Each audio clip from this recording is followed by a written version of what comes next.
Kalau lu? Realistis. Iya, itu doang. Pas, tapi jauh banget kayak di Canggu, di Seminyak, sedangkan rumah gue di Jimbaran. Dan di daerah Jimbaran pada saat kita bikin kafe itu belum terlalu banyak pilihan gitu. Welcome back again to our channel bersama saya Samuel dan Erlin, kita ada kedatangan bintang tamu, Ibu siapa? Rere. Oke, kali ini kita tempatnya agak sedikit berbeda nih. Kita tuh ada di kafenya si Rere yang namanya apa, Re? Casa by Renas. Casa by Renas. Yang letaknya di mana, Re? Di Jalan Abdul Majid nomor 41 Cipete Selatan. Makasih. Pokoknya di daerah Cipete. Oke, dan makanannya provided by kafenya Rere ini. Ya. Kamu enggak? Beli.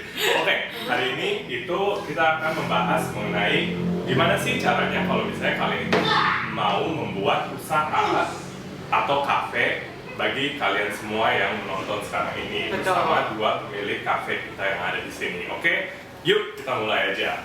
Cheers! Cheers! Kalau misalnya nih ada orang yang pengen buka kafe, hal pertama yang harus dipikirin itu apa sih, Re?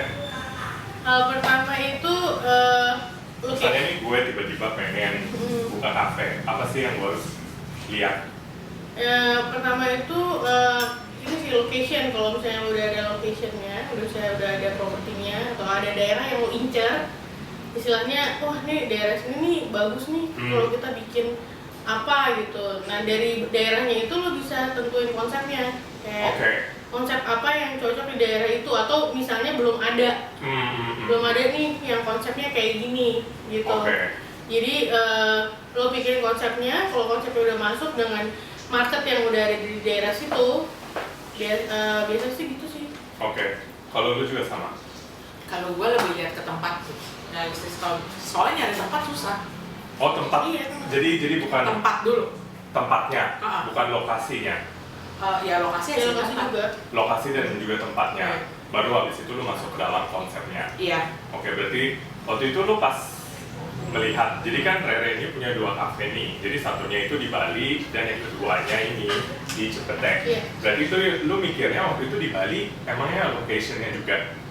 Kalau di Bali waktu itu karena gue udah ada tempat kan balik lagi ke tempat dulu, tempatnya udah ada. Terus gue sesuaiin dengan marketnya juga.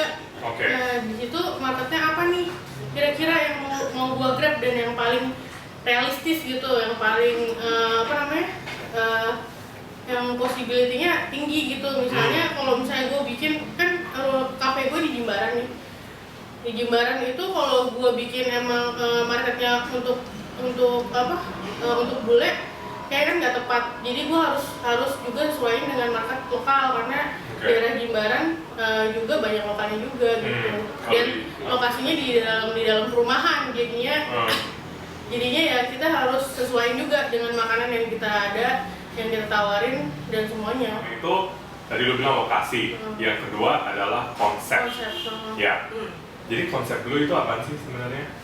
Karena itu di rumah ya, jadi gue konsepin itu homey coffee shop gitu. Homey coffee shop, yang artinya adalah?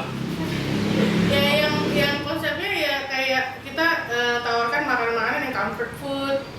Jadi lo merasa kayak di rumah gitu, kayak lo minum kopi tapi lo nggak ngerasa kayak di coffee shop, jadi kayak di rumah lo aja gitu. Jadi lebih nyaman, lo bisa kerja, bisa apa.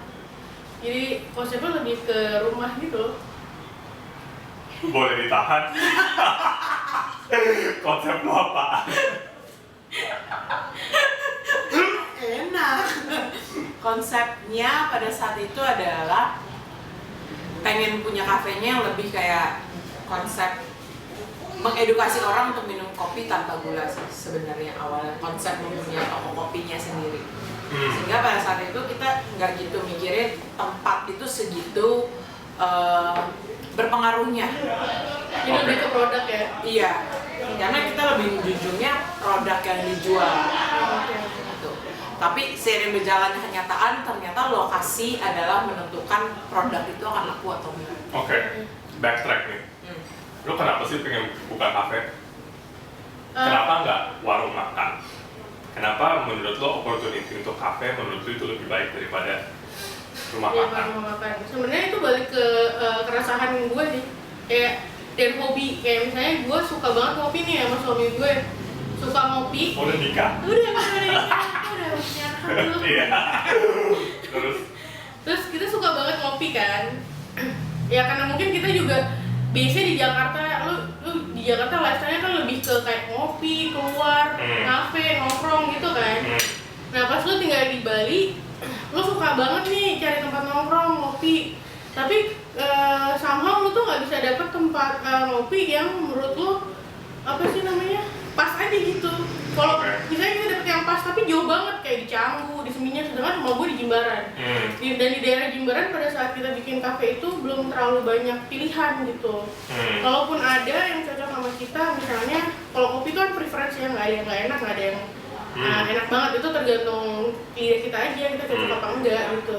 Kadang udah cocok nih kopinya sama kita tapi ambience-nya nggak dapet, terus atau kadang suasananya nggak dapet gitu loh. Jadi kayak lu minum kopi ya udah langsung cabut gitu, nanti nggak sih kayak nggak ada, kayak lu tuh nggak dapet nilai plusnya dari situ gitu. Nah di situ keresahan kita kayak, duh susah banget ya kayaknya kalau mau ngopi harus jauh-jauh ke Seminyak gitu loh, harus jauh-jauh ke Canggu. Jadi pada saat itu kita mikir why not untuk kita coba kecil-kecilan nih buat bikin usaha kopi yang menurut kita banget nih gitu, dari segi banyak hal, kayak semua faktor, kayak playlistnya, terus dari produk-produknya, terus dari ambience-nya gitu, yang jadi satu kesatuan konsep itu. Itu sih. Lu kenapa lu bikin coffee shop sebagai usaha pertama lu? Kenapa lu nggak bikinnya warung makan? Kenapa nggak bikin warung makan? Karena gue nggak bisa masak. Jadi kenapa lu jadinya kopi? Karena ketika lu punya usaha, lu harus bisa ngerjain hal itu. Kalau menurut gue ya, jadi kayak misalnya nih, gue punya toko kopi, gue sekolah kopi.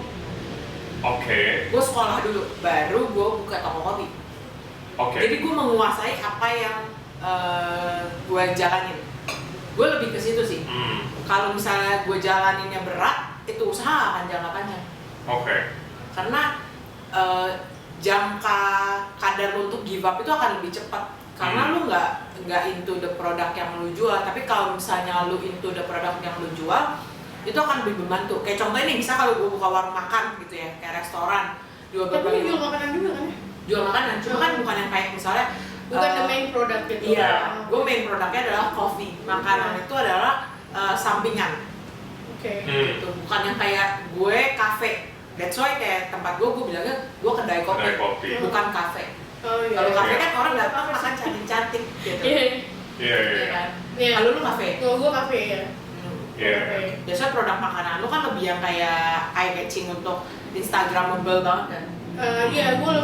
Konsepnya makanya gue bilang konsep itu penting karena gue konsepnya dari semua lini nih, dari makanan, semua presentation, playlist, even playlist musik yang gue pasang di cafe, dari ambience, every single detail yang ada di cafe gue tuh semua satu kesatuan, jadi kayak semua ada benang merahnya konsepnya gitu.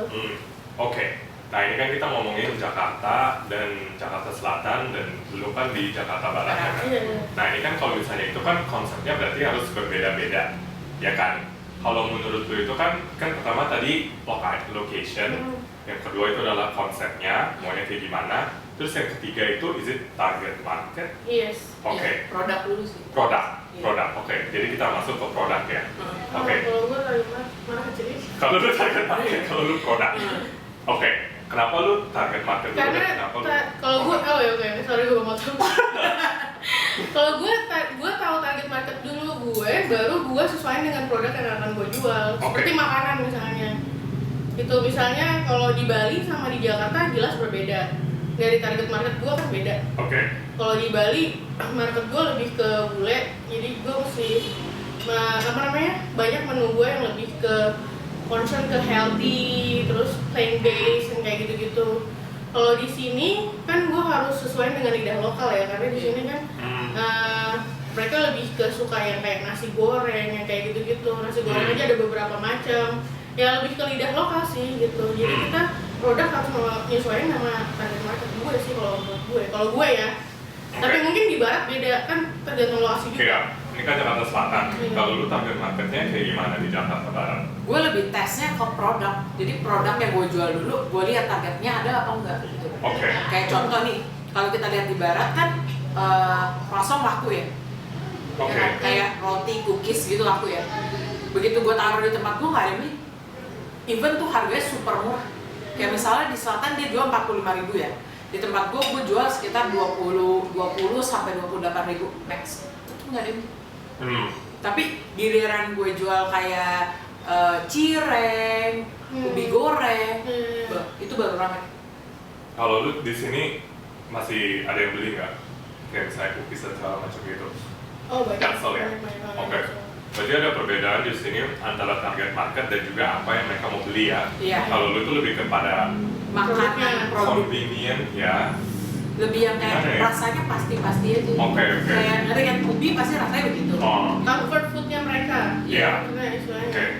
Berarti harus keep in mind juga kalau misalnya lu mau membuat sebuah produk itu harus dilihat dengan target marketnya. Karena kalau misalnya kita lihat di Jakarta Selatan itu kayak orang-orangnya lebih Lebih open ya untuk makanan yang Untuk- western dan ya makanan western dan juga untuk mencoba-nyoba hal-hal yang baru. Kalau di barat itu lebih kepada Standar. yang pasti-pasti aja dan juga standar lah ya, yang goreng-gorengan. Dan kalau misalnya lu buka cafe di Bali itu lebih kepada healthy. Dan juga betul. plant based karena ya udahlah ya. Karena gue marketnya mau gede. apa. Kalau misalnya Iya. lu jualan cireng gitu mungkin nggak laku Di Bali. di Bali. Mungkin akan laku tapi dengan konsep cafe gua mungkin nggak cocok. Clash ya. Iya. Tadi kan kita juga ngomongin produk. Jadi kan itu produknya itu ada di dalam menunya ya. Iya. Nah, lu bikin menunya sendiri. Iya sendiri. Lu bikin menunya sendiri. Sendiri. Nah, lu cara menentukan menunya itu gimana sih caranya? Iya, kalau gue menentukan menu itu dari bahan ya. Misalnya gue mau pakai bahan nih chicken misalnya. Chicken misalnya dalam satu menu tuh bahan yang utama yang akan gue pakai misalnya ada dua kayak ayam dan daging misalnya. Oke. Tuh. Jadi ayam ini harus bisa jadi berapa menu. Oke. Jadi untuk bites dan juga untuk main course. Oke. Jadi efisiensi di cost sama di storing dan juga di dapur untuk workflow mereka proses memasaknya itu juga jadi efisien. Oke. Jadi waktunya cepat gitu, nggak orang nunggu lama untuk proses pembuatan kayak gitu. Itu mempengaruhi sih kalau gue, dan gue itu dipikirin banget. Oke. Kayak gitu. Lu sama nggak? Almost the same. Almost the same. Jadi kalau misalnya ada satu base-nya, Base-nya. itu bisa dipakai untuk Untuk beberapa menu yang ada gitu. Iya, Oke. iya.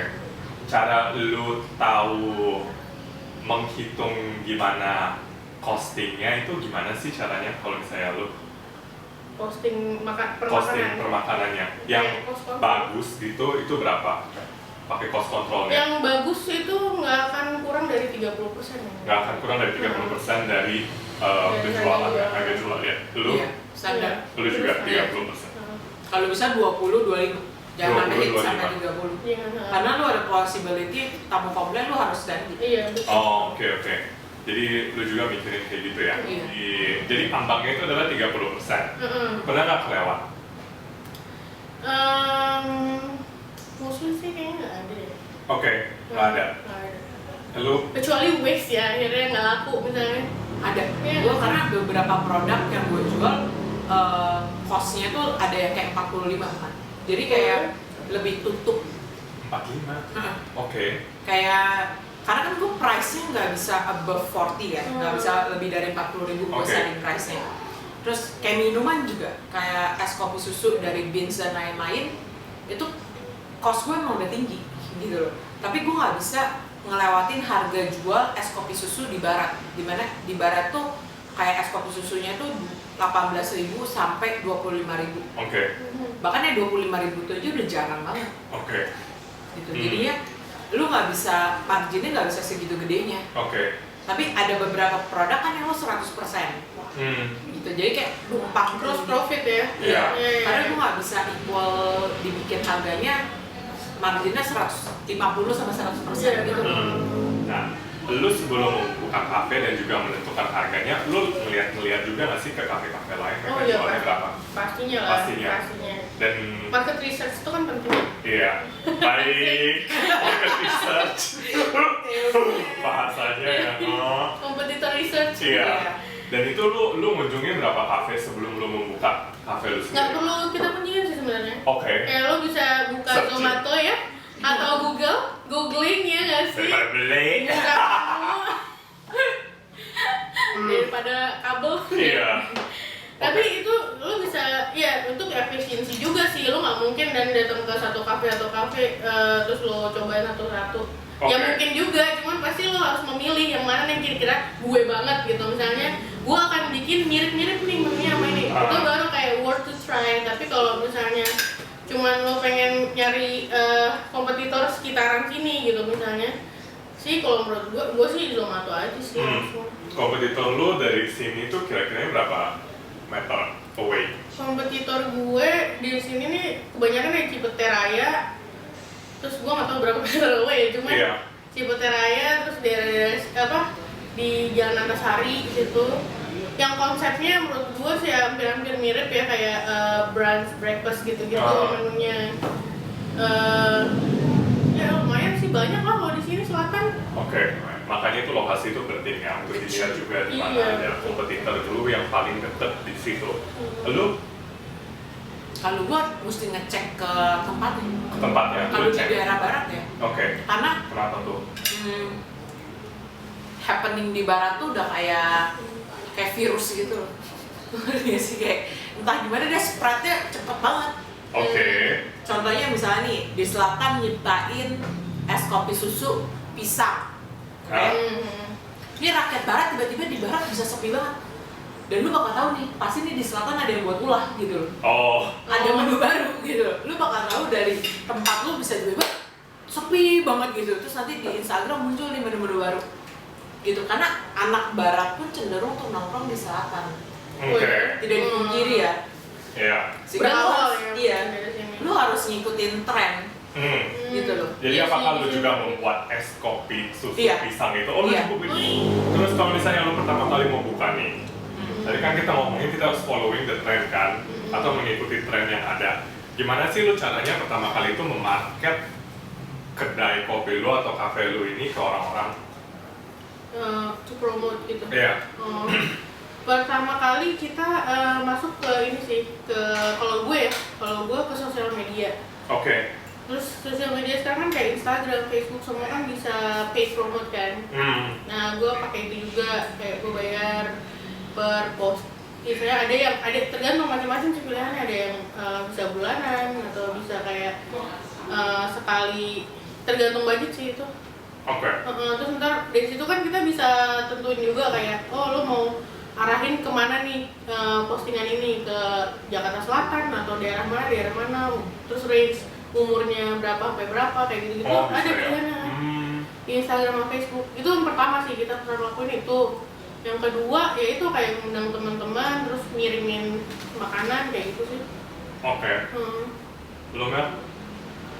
Instagram promote gue juga ngelakuin sih. Terus abis itu gue lebih yang kayak gue engage-nya to the customer-nya. Jadi setiap yang datang, gue ajak ngobrol, gue minta nomor telepon. Agresif ya? Jadi kayak misalnya, Direct selling ya? iya, jadi kayak misalnya mereka udah datang nih kayak lebih dari 3 kali.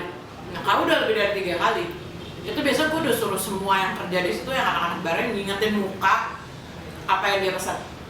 Oke, biar Supaya mereka Kayak seneng lebih, aja. iya lebih. Apalagi kalau misalnya kayak emak-emak ya, kayak yang emak gitu yang kayak nggak yang ribet dan nggak ngeri kan, yang kayak bingung pilih apa gitu. Ya semua mama ya ribetnya. Kayak makan kafe bingung kan, kayak misalnya apa-apa gitu. Oke, anyway. Nah, kalau lu pernah direct selling juga kayak gitu? Dari kan nggak seagresif itu sih, tapi kalau di Bali kan mungkin kafe gue lebih kecil ya, jadi lebih intimate gitu. Jadi mau nggak mau kayak lo harus terkondisikan untuk ngobrol gitu sama tamu. Tapi emang gue juga suka ngobrol sama tamu sih. Kalau di Bali gue tergantung tamunya cakep atau enggak. iya tapi gue ngobrol as in Lu udah laki loh. Udah punya anak lu sekarang. ya kan nggak apa-apa kan relationship kan sama ceweknya nggak sih.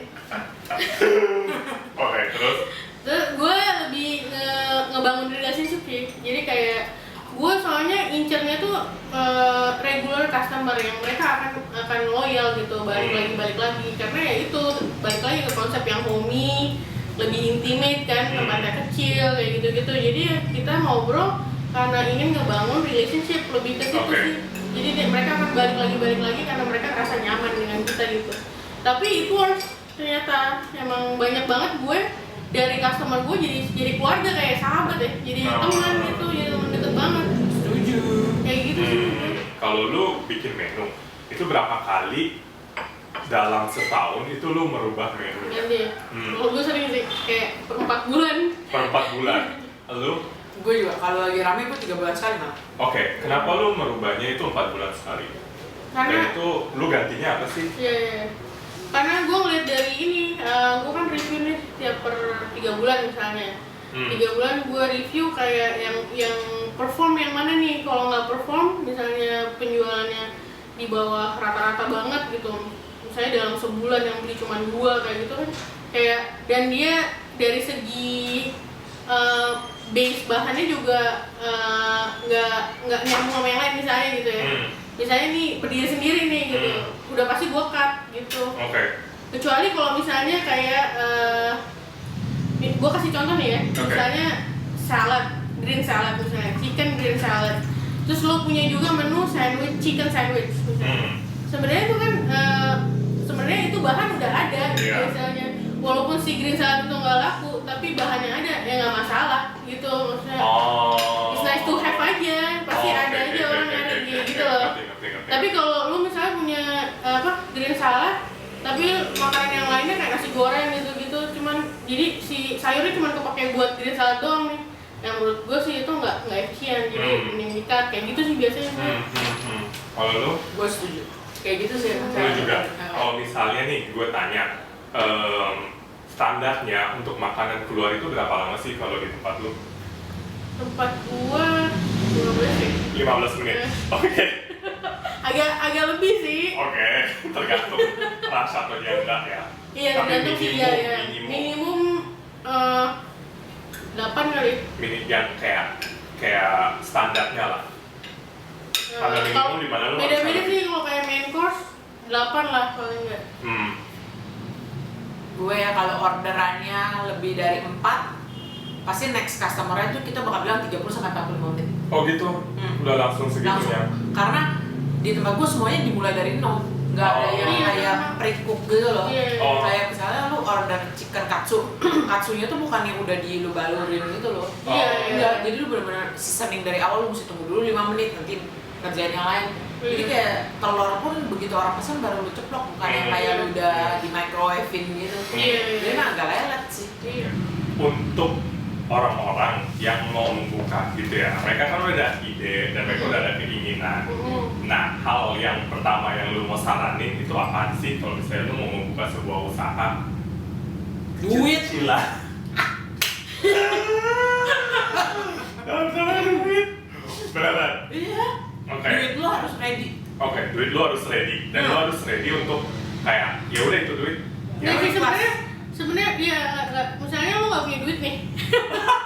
Tapi lu pengen nih, lu udah yakin nih, udah punya konsep yang matang, udah punya tempat, udah ada bayangan lah, semua tuh udah lo istilahnya kalau lo lulusnya sketsnya nih udah matang nih gitu.